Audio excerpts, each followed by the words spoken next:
Assalamualaikum warahmatullahi wabarakatuh. Halo semuanya, saya Dr. Ruli. Kali ini kita akan membahas satu pertanyaan yang sering ditanyakan, yaitu gimana caranya turun berat badan secara cepat dan sehat. Nah, seberapa cepat dan seberapa besar penurunan yang dibilang sehat itu katanya setengah sampai 1 kilogram per minggu. Jadi kalau sebulan ya kira-kira 4 sampai 5 kilogram itu masih sehat lah. Kenapa nggak boleh terlalu cepat, terlalu banyak? Karena tubuh kita butuh waktu untuk adaptasi. Kalau terlalu cepat, terlalu besar penurunannya, dikhawatirkan tubuh kita ada fungsi-fungsi tubuh yang akan terganggu gitu. Nah, jadi gimana caranya supaya bisa turun 5 kilo dalam 30 hari? Pasti pengen tahu ya. Apalagi caranya adalah yang sebaiknya tanpa diet ketat atau tanpa obat dan bisa dipakai untuk resolusi tahun 2024. Pengen tahu caranya? Oke, kita simak bareng-bareng ya. Nah, ada beberapa cara, setidaknya ada 14 cara. Cara yang pertama adalah dengan kardio. Apa itu kardio? Kardio adalah olahraga yang memacu denyut jantung. Diharapkan dengan denyut jantung kita itu meningkat, maka aliran darah juga meningkat dan pembakaran atau metabolisme tubuh kita juga naik. Metabolismenya naik, maka energi yang dipakai juga banyak. Energi yang tadinya disimpan dalam bentuk lemak diharapkan bisa ikut terbakar.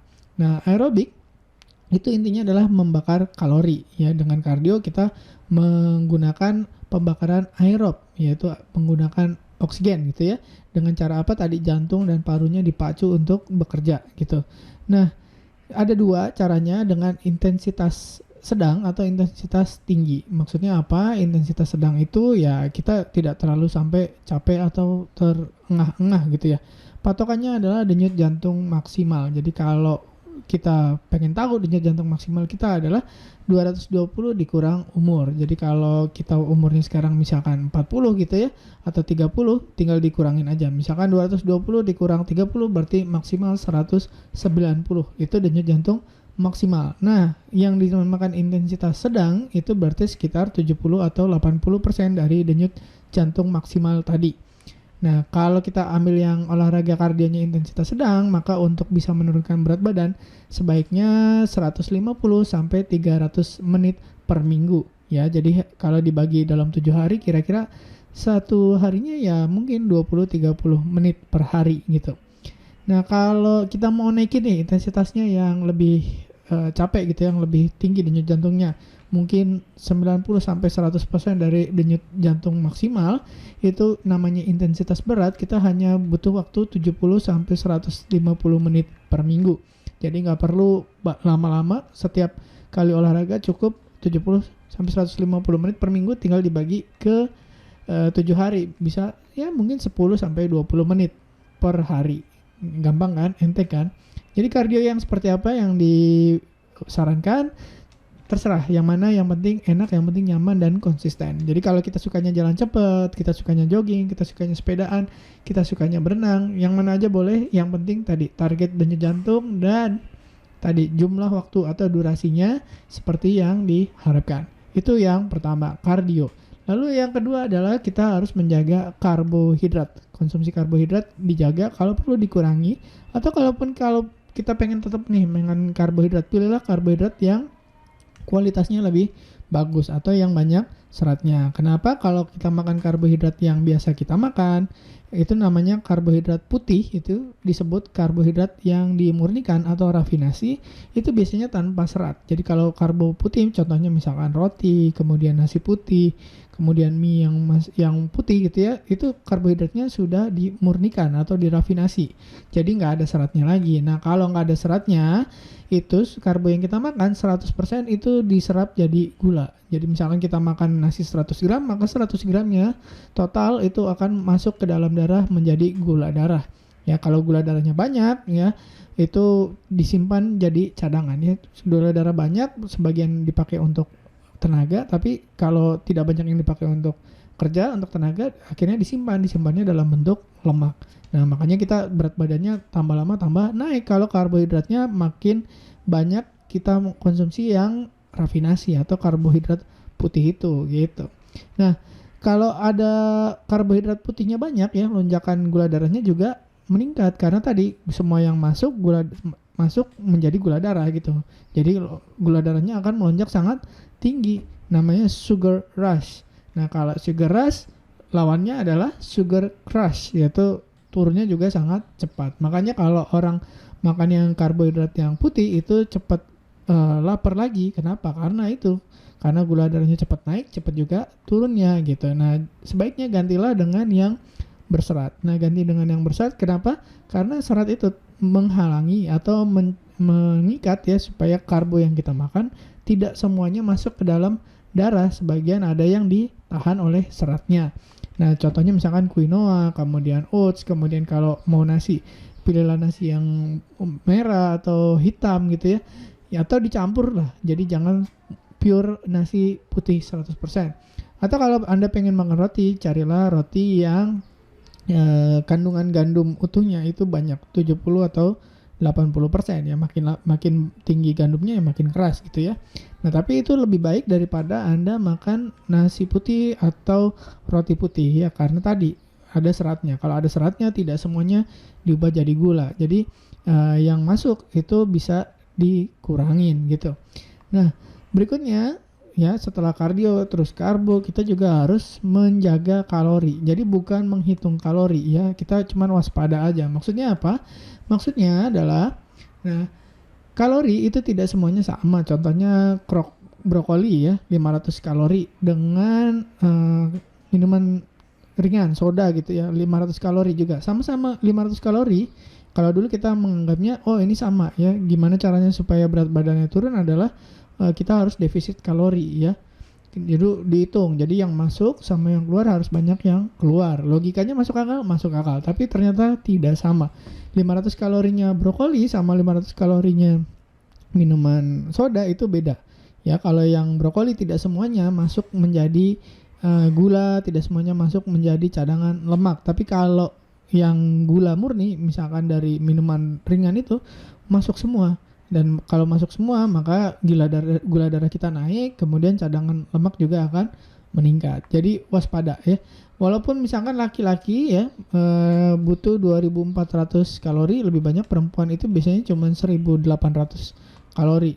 Tapi tidak semua kalori sama. Jadi misalkan 2400 kalori, kalau kita penuhi kalorinya dengan kalori yang lebih berkualitas, tadi contohnya brokoli misalkan 500 kalori ya, itu kita akan lebih cepat tercapai kebutuhan kalorinya, dan kita lebih cepat kenyang dan tidak cepat lapar. Tapi kalau kita penuhi kalorinya dengan yang kurang bermutu, kayak misalkan tadi makanan ringan, minuman ringan gitu ya, yang terjadi adalah kalorinya misalkan sudah 500, tapi kita tetap tidak merasa kenyang, tidak merasa puas gitu. Jadinya kita ngemil yang aneh-aneh gitu ya.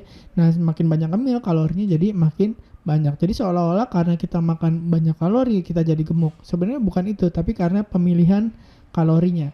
Jadi kalau kalorinya tinggi tapi kita ambil yang berkualitas, misalkan tadi karbohidrat yang berserat, kalorinya tinggi tapi seratnya tinggi, itu nggak masalah ya, karena yang diserap ke dalam tubuh tidak banyak gitu.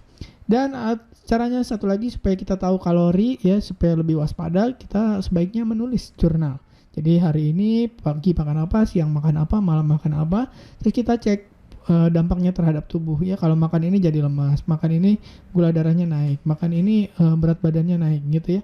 Jadi kita bisa lebih waspada, besok-besok kita bisa menghindari makanan yang membuat kita jadi lebih gemuk atau gula darahnya naik gitu ya. Nah, kita salah satu cara adalah tadi memperhatikan gula darah ya.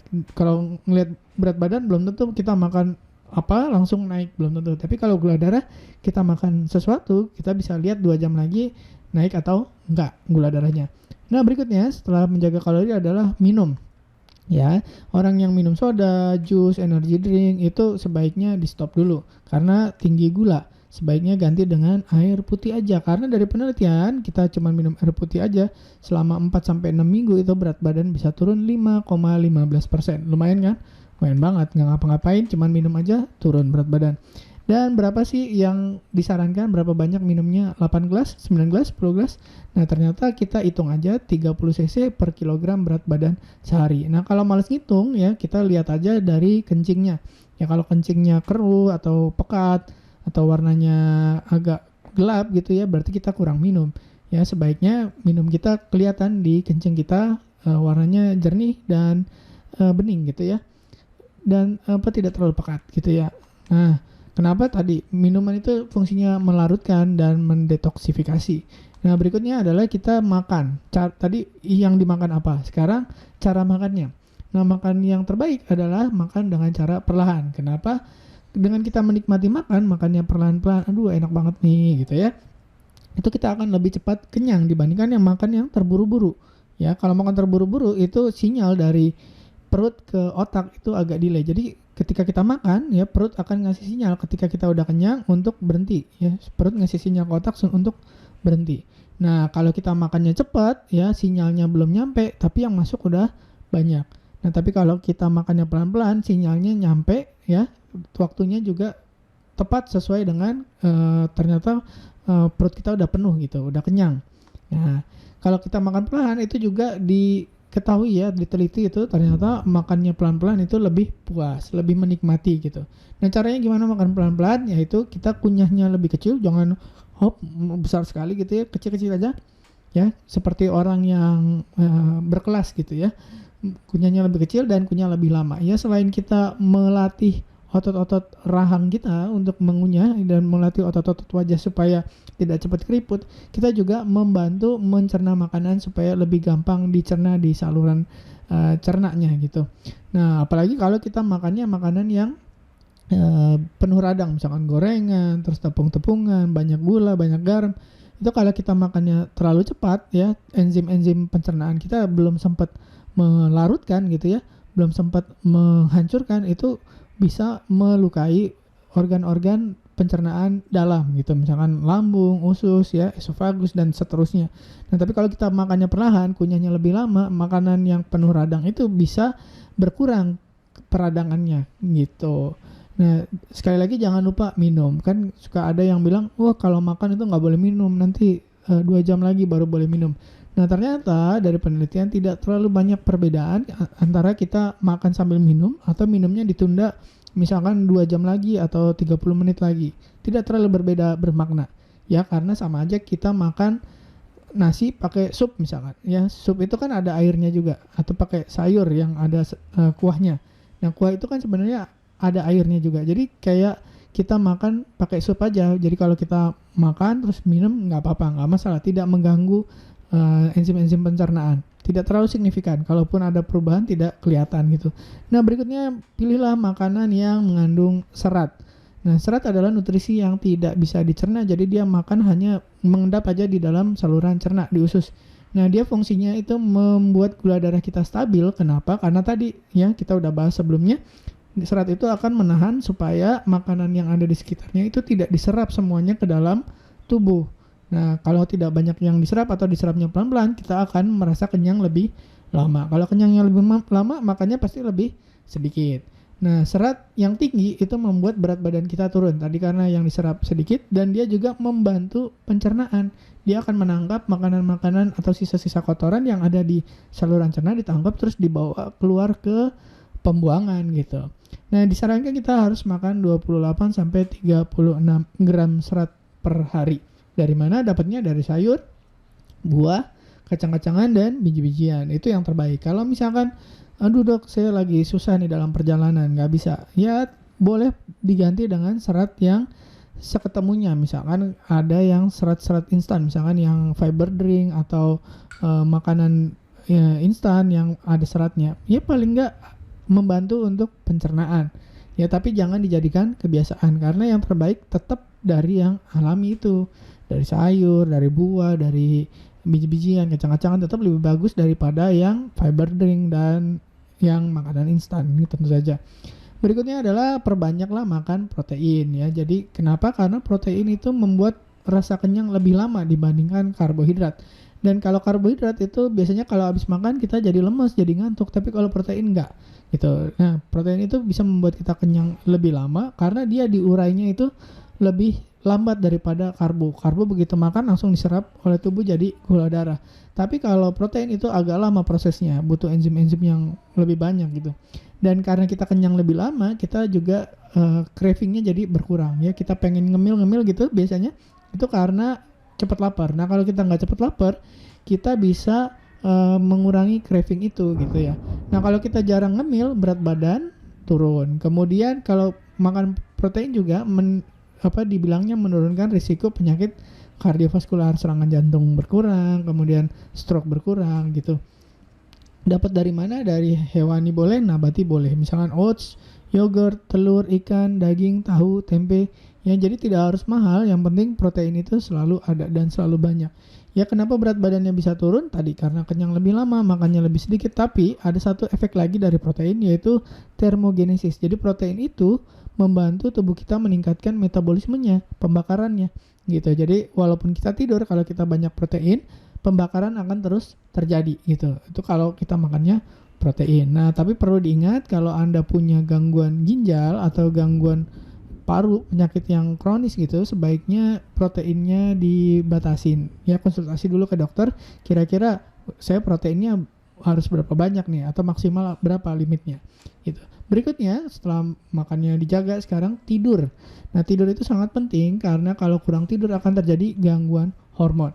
Nah, gangguan hormon ini salah satunya adalah kortisol, hormon yang bikin stres, kemudian adrenalin ya. Itu dua-duanya membuat tekanan darah naik ya, terus kemudian gula darah naik, kemudian gula darah naik, berat badan pasti naik. Nah, tapi kalau sebaliknya, kalau tidur kita teratur, hormonnya juga beres, jadi sinkron gitu ya, berat badan akan turun dengan sendirinya dan tubuh akan terasa lebih segar ya, stresnya hilang dan lain-lain. Setidaknya diminta tidur setiap hari itu sekitar 7 jam. Kenapa? Karena ya satu siklus tidur itu sekitar 2 sampai 3 jam. Jadi kalau 7 jam paling nggak dapat 2 siklus ya. Ya, tidur itu nanti ada siklusnya, kita bahas di kesempatan lainnya. Kemudian yang perlu diperhatikan dari tidur adalah kita harus membuat jadwal tidur yang teratur supaya tubuh kita hormonnya sinkron gitu ya. Terus dibuat satu ritual, yaitu persiapan sebelum tidur supaya memberi sinyal kepada otak kita, oh ini udah waktunya tidur ya, supaya tidurnya jauh lebih nyenyak gitu. Dan satu lagi, hindari makan sebelum tidur. Paling nggak 2 sampai 3 jam sebelum tidur jangan makan. Karena apa? Karena waktu kita mencerna itu tubuh kita mengeluarkan energi yang besar ya. Tidur itu fungsinya kan untuk pemulihan, untuk recovery, untuk synchronize hormon-hormon. Nah, kalau kita ada makanan ya, kita kerja keras tubuhnya ya, itu pemulihan itu tidak akan terjadi dengan baik. Dan berikutnya adalah kita latihan beban. Nah, latihan beban itu fungsinya untuk gedein otot ya, membangun otot. Karena apa? Karena dengan otot yang besar metabolisme kita akan naik walaupun kita istirahat. Misalkan kita lagi tidur, tapi kalau kita udah berusaha untuk gedein otot dan ototnya udah jadi lebih besar, otot itu butuh banyak bahan bakar. Salah satunya adalah gula dan pembakaran dari lemak. Nah, dia pakai energinya untuk dia jadi gede dan untuk maintenance otot gitu. Dan itu membuat pembakaran tubuh kita terus terjadi. Makanya berat badan akan turun ya. Tapi berat latihan bebannya sendiri tidak menurunkan berat badan, tapi efek dari latihan bebannya di kemudian hari itu akan membuat metabolisme kita naik, pembakarannya naik, lama-lama berat badannya juga turun ya. Yang terjadi yang paling sering adalah pembakaran lemak gitu. Nah, latihan beban juga memperbaiki metabolisme dan komposisi tubuh. Jadi komposisi tubuh kita ada protein, ada lemak, ada air, dan dengan kita sering latihan beban, gedein otot, itu komposisi itu akan pulih gitu ya, kembali ke level yang diharapkan gitu. Nah, contohnya olahraga latihan beban adalah dengan plank, sit up, push up ya, dan lain-lain. Jadi tidak perlu harus cari dumbbell atau apa. Kita bisa mulai dengan yang ringan-ringan dulu ya, mengangkat berat badan sendiri dulu. Berikutnya adalah salah satu cara yang paling saya suka dengan puasa. Nah, puasa itu gimana mekanismenya? Puasa itu akan membuat kita jadi mengurangi asupan ya. Jadi puasa yang disarankan paling nggak 14 sampai 24 jam. Dengan mengurangi asupan, jadi tidak ada yang masuk, berarti kita harus membakar yang ada di dalam, cadangan-cadangan yang ada di dalam tubuh kita. Salah satunya adalah lemak. Jadi kalau kita bakar lemak, nanti berat badannya bakal turun ya. Selain itu juga puasa bisa memperbaiki ya, mensinkronisasi hormon-hormon, kemudian memperbaiki metabolisme, kemudian memperbaiki komposisi tubuh. Terus di dalam puasa ada yang namanya autofagi. Autofagi itu adalah sel-sel imun kita memakan sel-sel yang sudah tua dan mati dan rusak gitu ya. Selama ini sel-sel tua, mati dan rusak itu yang menjadi sampah, dan sampah itu membuat kita tidak efisien, metabolismenya turun ya, terus banyak timbunan-timbunan sampah itu menimbulkan kita jadi cepat capek, cepat lapar gitu. Nah, dengan puasa semua itu akan dibersihkan. Dan puasa juga yang paling saya suka adalah karena punya efek psikologis ya. Kalau puasa pasti kita terpaksa harus mengendalikan diri, mengendalikan pikiran, mengendalikan perasaan. Ya, dengan puasa kita dapat efek selain fisik jadi lebih sehat, lebih segar gitu, psikologinya juga berubah. Ya, tapi saya ingatkan hati-hati bagi yang diabetes atau yang obesitas. Kenapa? Karena kalau Anda minum obat diabetes terus Anda puasa, itu perlu perhatian khusus, dan biasanya orang yang diabetes atau obesitas sudah banyak komplikasinya. Dan kalau untuk puasa kita perlu ada persiapan-persiapan khusus atau hal-hal yang boleh dan tidak boleh dilakukan selama puasa, atau puasa sampai berapa jam yang diperbolehkan, atau bagaimana cara puasa teknisnya, itu tergantung dengan kondisi Anda gitu. Jadi jangan dipaksain. Ya, berikutnya adalah banyaklah makan sayur. Kenapa? Karena sayur banyak mengandung vitamin, mineral, dan antioksidan tentu saja. Dan dari penelitian ditemukan bahwa kalau kita sering makan sayur, risiko obesitas akan turun sekitar 17%. Ya, tapi berapa banyak? Ya paling enggak setengah dari porsi makan kita. Jadi kalau kita makan satu piring, paling enggak setengah piringnya harus berisi sayur-sayuran. Nah, kenapa banyak orang tidak suka makan sayur? Karena masalah mindset aja.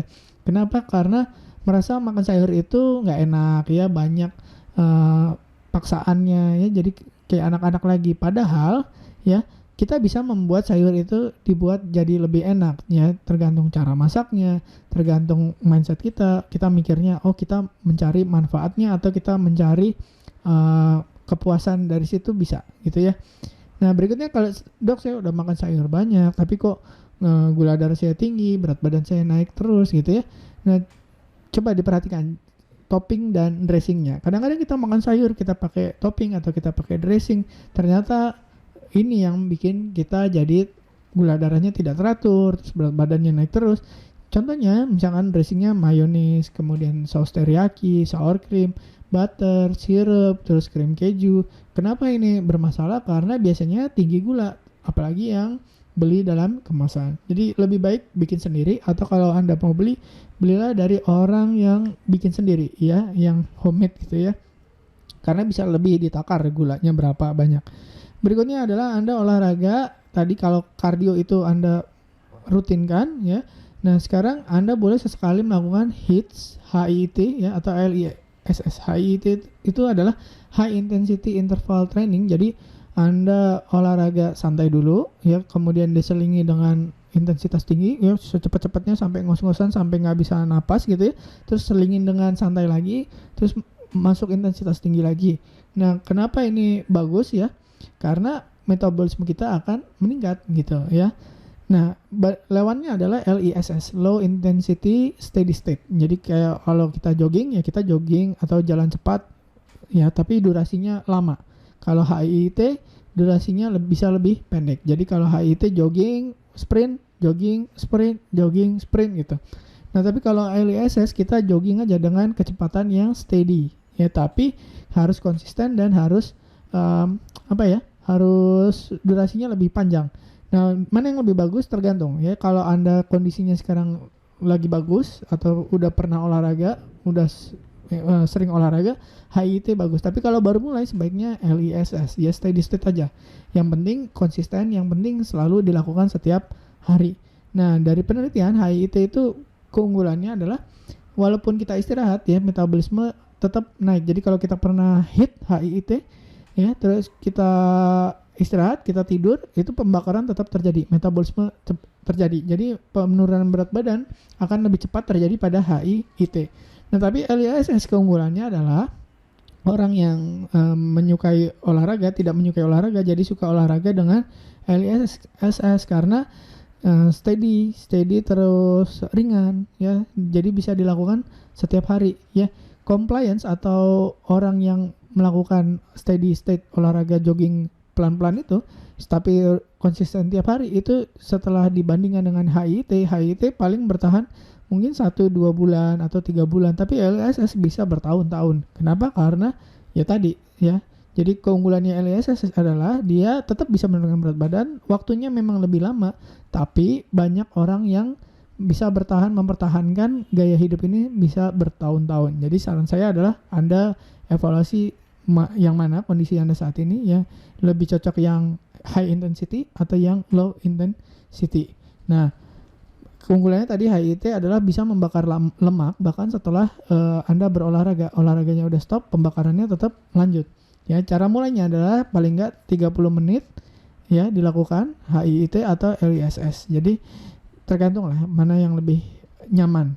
Ya, kalau saran saya belum pernah sama sekali olahraga, sekarang baru mau mulailah dengan yang steady state. Mulai misalkan dari 5 menit, kemudian naik 10 menit, naik sekian menit. Nanti kalau sudah terbiasa pengen yang high intensity, boleh ditambahin. Misalkan ditambah 20 detik, misalnya 3 kali 20 detik. Jadi 20 detik sprint, kemudian jogging atau jalan cepat, kemudian sprint lagi 20 detik, ya 3 kali aja seperti itu. Ya itu sudah masuk HIIT. Naikkan perlahan-lahan. Jadi mungkin dari 3 kali 20 detik nanti jadi 4 kali atau jadi 5 kali gitu ya. Atau durasinya yang diperpanjang. Jadi 3 kali 30 dan seterusnya.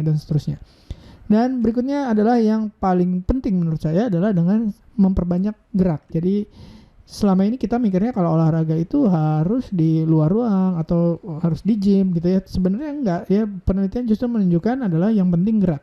Jadi kalau kita duduk lama ya harus ingat kita harus sering bergerak.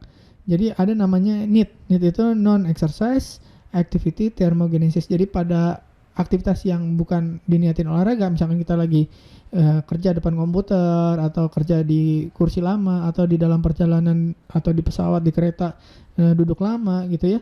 Nah kita harus tetap bergerak. Atau kita lagi nonton drakor atau Netflix maraton gitu ya, kita harus tetap bergerak, entah kakinya, entah tangannya, entah kita setiap 30 menit berdiri untuk stretching. Nah itu memperbesar pembakaran kalori. Bahkan kegiatan yang seolah tidak penting ini, kayak misalnya kita gerak-gerak, gerakin kaki, stretching segala macam setiap 30 menit ya, kita sit up, kita apa ya, itu menyumbang 50% dari pembakaran kalori tubuh. Jadi walaupun kayaknya nggak signifikan, ternyata ini yang paling besar dampaknya ya. Jadi Anda bisa mulai mengubah gaya hidup. Sekarang misalkan biasanya parkirnya cari yang paling dekat pintu masuk atau pintu keluar gitu ya, sekarang parkirlah agak jauh. Kemudian yang biasa pakai eskalator atau lift gitu ya, sekarang cobalah pakai tangga ya, lebih banyak bergerak ya. Kemudian setiap 30 menit kalau Anda lebih banyak duduk misalkan di perjalanan atau di pekerjaan gitu ya, cobalah setiap 30 menit, paling nggak setiap 1 jam Anda berdiri, berjalan gitu ya, dan stretching ya. Kira-kira ini adalah cara-cara yang paling simpel, terbukti secara ilmiah dan bisa menurunkan berat badan paling nggak 5 kilo dalam 30 hari. Selama Anda konsisten dan mau terus menjalankan apapun yang terjadi. Ya, semoga ini bermanfaat. Terima kasih sudah menyimak sampai selesai. Bagikan kepada teman atau orang yang Anda cintai yang kira-kira butuh informasi ini. Oke, saya Dr. Ruli. Wassalamualaikum warahmatullahi wabarakatuh. Terima kasih telah menonton hingga selesai. Jangan lupa tulis pendapat Anda di kolom komentar. Saya Dr. Ruli dan saya sangat senang bisa belajar dan berbagi dengan Anda. Salam hidup sehat dan mulia. Jangan lupa tekan tombol like, subscribe, lonceng notifikasi, dan ikuti media sosial kami sehingga Anda tidak akan melewatkan ilmu berguna lainnya dari kami. Sampai jumpa di video berikutnya.